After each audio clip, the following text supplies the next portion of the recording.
किसी ने पूछा चाय फायदा देती या नुकसान। मैंने कहा कोई पिला दे तो फायदा, पिलानी पड़ जाए तो नुकसान।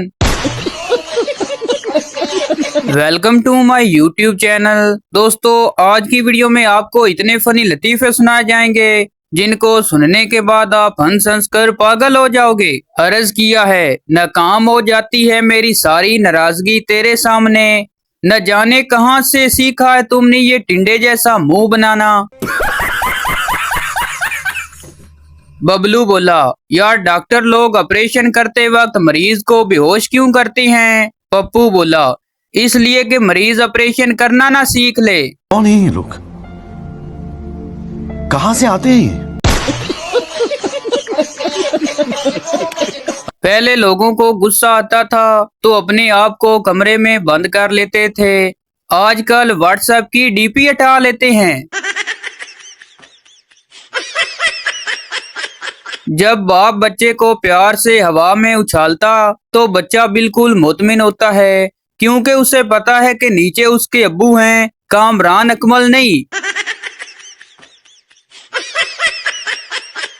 लड़के बेचारे सब्जी लाते हुए ज्यादा से ज्यादा 50 रुपए की करप्शन कर सकते हैं, लिहाजा लड़कियों को चाहिए कि ज्यादा लोड मांग कर शर्मिंदा न करें।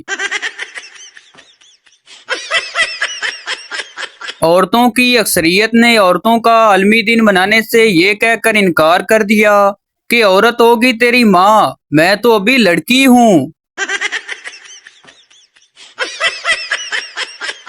बाबा जी कहते हैं कि मालूम नहीं लड़कियां कैसे इतनी नजाकत से छींक को अच्छी में बदल लेती हैं। लड़कों को छींक आए तो सामने वाला कलमा पढ़ना शुरू कर देता है।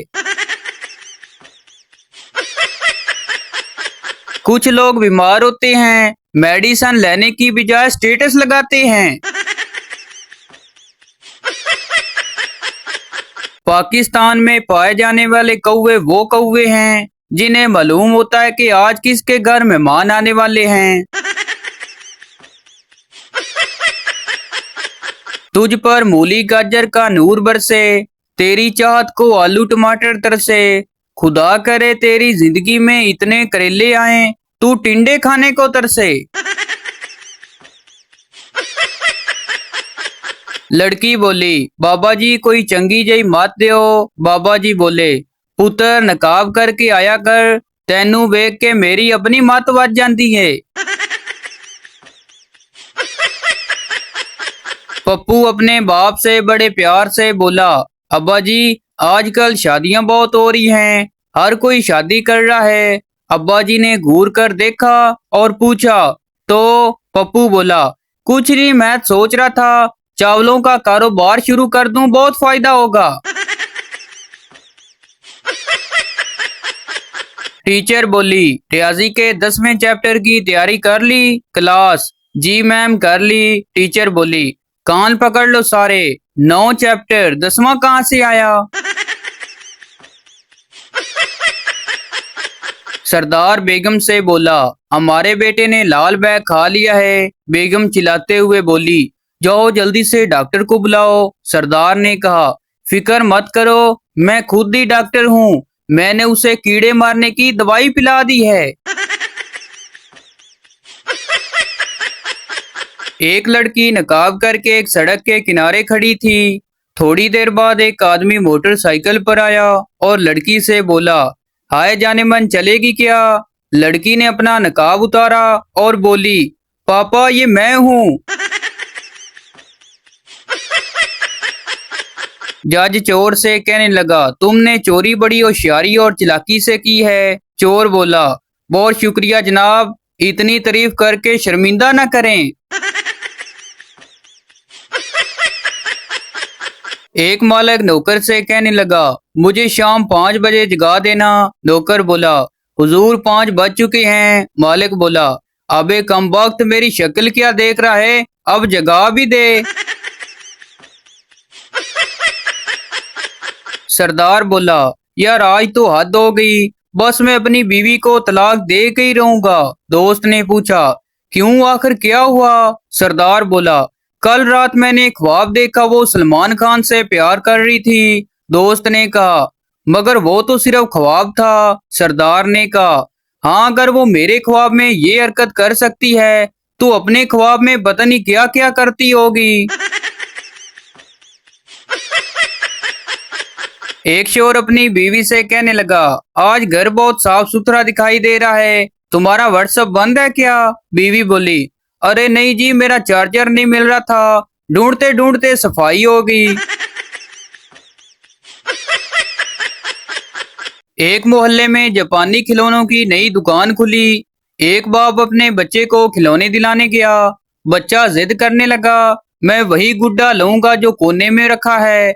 बाप ने सेल्समैन से कहा, भाई साहब वो जापानी गुड्डा कितने का है? सेल्समैन ने घबरा कर कहा, जनाब आहिस्ता बोलें, प्लीज वो गुड्डा नहीं दुकान का मालिक है।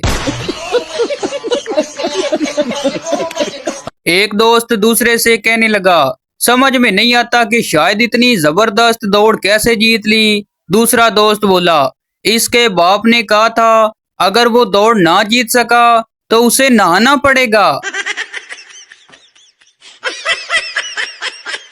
बीवी बोली, बाइक इतनी तेज ना चलाओ, मुझे डर लग रहा है। सरदार बोला, कुछ नहीं होता, तुझे भी अगर डर लग रहा है तो तुम भी मेरी तरह आंखें बंद कर लो। एक भिखारी ने एक घर के सामने सदा लगाई तो घर की नई नवेली दुल्हन ने कहा, जाओ बाबा माफ करो। भिखारी कुछ दूर गया तो उस बहू की सास ने आवाज देकर भिखारी को बुलाया। जब भिखारी पास आया तो सास ने कहा, बाबा माफ करो। भिखारी को बड़ा गुस्सा आया। उसने कहा, ये बात तो आपकी बहू ने भी कही थी। सास ने जवाब दिया, मालकन मैं हूँ, ये कौन होती है तुम पर रोब जमाने वाली? अगली नस्ल अपने वालदैन से कहेगी, आप तो चुप ही रहे, कोरोना के दौरान पेपर दिए बगैर पास हुए थे आप तो। पाकिस्तानियों को जब तक धोखे और खोते का पता चलता है तब तक वो उसे खा चुके होते हैं। तारीख गवाह है, पाकिस्तानी औरतें मेहमानों के लिए वो गिलास लेती हैं जिसमें पेप्सी कम आती हो। कोई ऐसी मोहतरमा है जो मुझे हदीसें व्हाट्सएप करे सवाब की नीयत से? वो झूठी और बेवफा निकली। मैंने फोन पर पूछा, कहाँ हो? कहने लगी, अक्सा के साथ हूँ। हालांकि उस वक्त अक्सा मेरे साथ थी। पापा बोला, नलायक, आखिर आज तो बता ही दो क्या पढ़ना चाहता है? बेटा बोला, निकाह। मेरी तमाम डॉक्टरों से गुजारिश है कि वो इकट्ठे होकर ये ऐद करें कि जब भी कोई जज बीमार हो जाए और आपके पास आए तो उसे दवा देने की बजाय अगली तारीख दें। फिर देखना अदालती निजाम में कैसे बेहतरी आती है। इन लोगों को एहसास ही नहीं कि अगली तारीखें देने से लोगों का कितना कितना पैसा और वक्त बर्बाद होता है। मुझे आप लोगों की एक आदत बिल्कुल भी पसंद नहीं, सांस लेने वाली। लीमू 400 रुपए किलो। रमजान में हम लीमू को इतना नहीं निचोड़ते जितना लीमू हमें निचोड़ते हैं। पाकिस्तानी माओ का भी अपना ही कानून होता है। सर्दी खुद को लग रही होती है, दो दो जर्सियां जबरदस्ती बच्चों को पहना देती हैं। शरारती काका को घर वालों की तरफ से 100 रुपए मिले। वो मशहूर होटल में खाना खाने गया और पेट भर कर खाना खाया। 300 रुपए का बिल बना। काका ने मैनेजर से कहा, मेरे पास पैसे नहीं हैं। मैनेजर ने उसे पुलिस के हवाले कर दिया। शरारती काका ने पुलिस वाले को 100 रुपए दिए और छूट गया। इसको कहते हैं फाइनेंशियल मैनेजमेंट विदाउट MBA। जिंदगी का कड़वा सच, जब आप रोते हो तो कोई नहीं देखता, जब आप परेशान होते हो तो कोई नहीं देखता, जब आप खुश होते हो तो कोई नहीं देखता, जब आप पढ़ते हो तो कोई नहीं देखता, बस एक दिन के लिए गर्लफ्रेंड के साथ घूमने चले जाओ, पूरा मोहल्ला देख लेता है। तो भाई आपको बताते चलें कि ये वीडियो किसी की जात पात या दिल आजारी के लिए नहीं बनाई जाती, बल्कि ये वीडियो इसलिए बनाई जाती है कि आपके चेहरे पर हंसी आए। तो प्लीज इसको माइंड में ना रखें। शुक्रिया। तो ये थी हमारी आज की वीडियो। उम्मीद करता हूँ आपको अच्छी लगी हो, तो इस चैनल को सब्सक्राइब लाइक जरूर कर दें ताकि हर आने वाली इस तरह की मजाहिया वीडियो आप तक पहुंचती रहे।